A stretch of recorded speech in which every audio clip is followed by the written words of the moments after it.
Pyrénées Matin, c'est votre matinale d'infos pour tout savoir sur les Pyrénées, en Haute-Pyrénées et en Béarn. Avant de démarrer votre journée, météo, agenda et tout de suite, c'est l'info. Et avec deux chiffres aujourd'hui, 2000 et 4000. 2000 selon la police, 4000 selon la CGT dans les rues de Tarbes mardi matin. Ils étaient à peu près autant sur Pau à la même heure pour manifester contre les réformes lancées par ordonnance sur le code du travail par le gouvernement.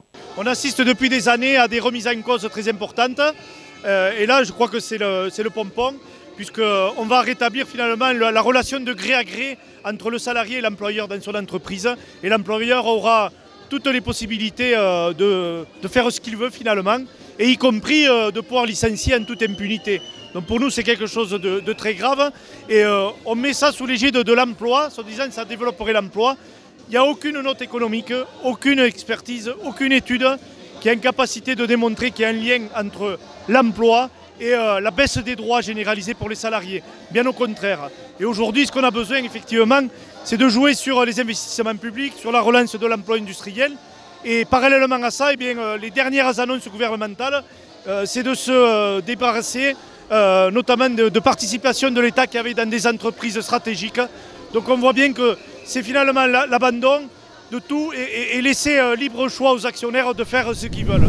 Voyage officiel en Tunisie pour le maire de Pau. Mardi et mercredi, François Bayrou était au Maghreb pour officialiser une coopération médicale entre le centre hospitalier de Pau et l'hôpital régional de Gafsa. Le but de cette convention est d'offrir un partage d'expérience entre les deux établissements de santé. Expérience dans l'organisation des services, dans les compétences et dans les connaissances médicales, mais aussi une formation continue entre les professionnels de santé de Pau et de Gafsa. Ce voyage officiel de 2 jours devait permettre également à François Bayrou de rencontrer le président de la République tunisienne, le président de l'Assemblée des représentants du peuple ou encore le chef de gouvernement.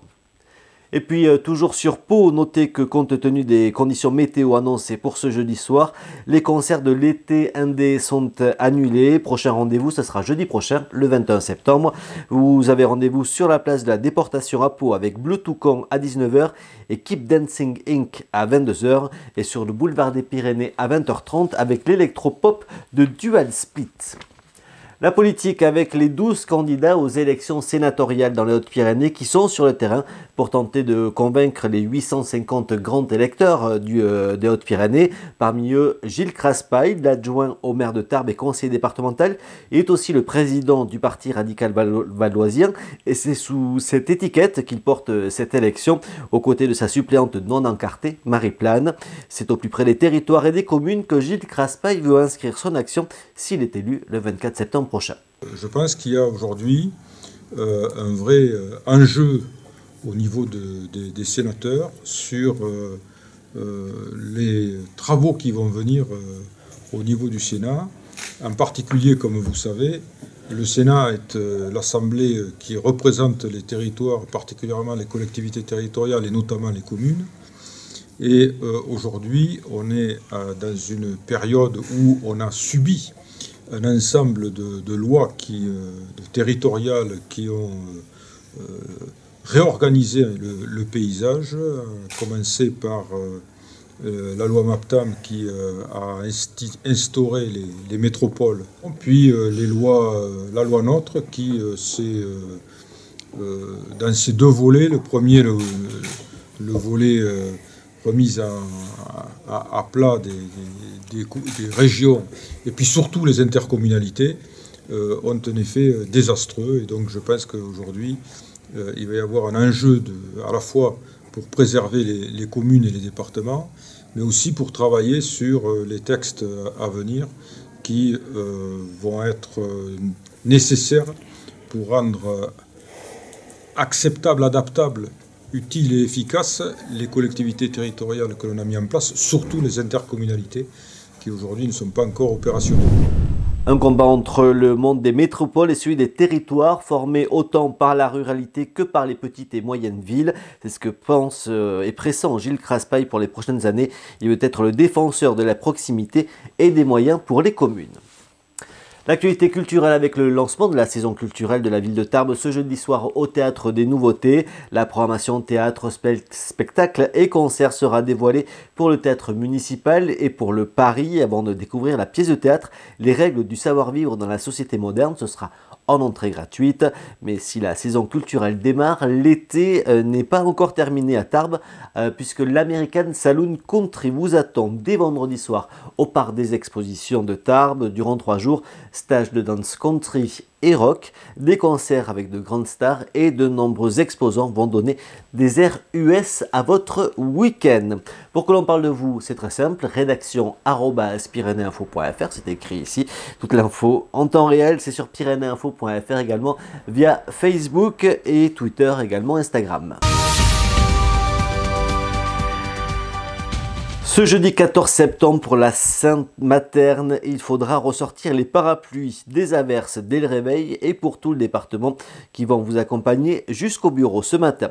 Les nuages permettent d'avoir un réveil plus doux avec 15 degrés à Tarbes, à Lourdes, à Pau ou encore à Biarritz. L'après-midi, il pleut aussi, mais beaucoup moins, notamment sur une ligne allant de Tarbes à Anglet en passant par Pau et Orthez. Au-dessus, les éclaircies reviennent, en dessous, les averses sont encore au programme. Le thermomètre évoluera peu dans la journée car il fera 20 degrés sur la côte basque cet après-midi, 19 degrés à Pau et 18 degrés à Tarbes. Vendredi, on restera dans un régime qui va alterner entre averses et éclaircies avec seulement 10 degrés au réveil et 16 degrés l'après-midi. Bref, c'est l'automne. Autre agenda de ce jeudi, 2 rendez-vous à noter. D'abord le cinéma du Parvis à Ibos qui vous dévoile sa saison ce soir à partir de 19h. Soirée spéciale et grands événements seront dévoilés à partir de 19h30 avant de partager un buffet. La soirée qui se poursuivra dès 21h avec la projection en avant-première du film de Shane Baker, The Florida Project. Ce sera en version originale sous-titrée. Puis vous n'oubliez pas la foire de Pau qui se poursuit au parc des expositions de Pau. Ce jeudi soir, c'est un show 100% Claude François qui sera proposé par l'Arsène Théâtre. Et puis bien sûr tous les exposants qui vous attendent chaque jour dès 11h. Toutes vos idées de sortie, pyrénéinfo.fr à la rubrique sortir. Voilà pour l'actu de ce jeudi 14 septembre. Vous le savez, l'information en continu, c'est sur pyrénéinfo.fr. C'est également sur HPTV, la chaîne, la télé des Pyrénées. Vous retrouverez tous nos reportages, également nos magazines. Sur Facebook, le reportage de 13h. Aujourd'hui, ce sera en longueur la manifestation qui s'est déroulée à Tarbes, organisée par la CGT. Le mag HP Ciné, pour tout savoir des sorties cinéma sur Tarbes et sur Pau Université, ça sera dès 17h. Toujours le reportage sur la cantine, votre commerçant tarbais. Facebook, Twitter, Instagram pour nous suivre. YouTube, Dailymotion pour voir toutes nos vidéos et également sur Facebook, PC et smartphone pour nous suivre. Belle journée à tous.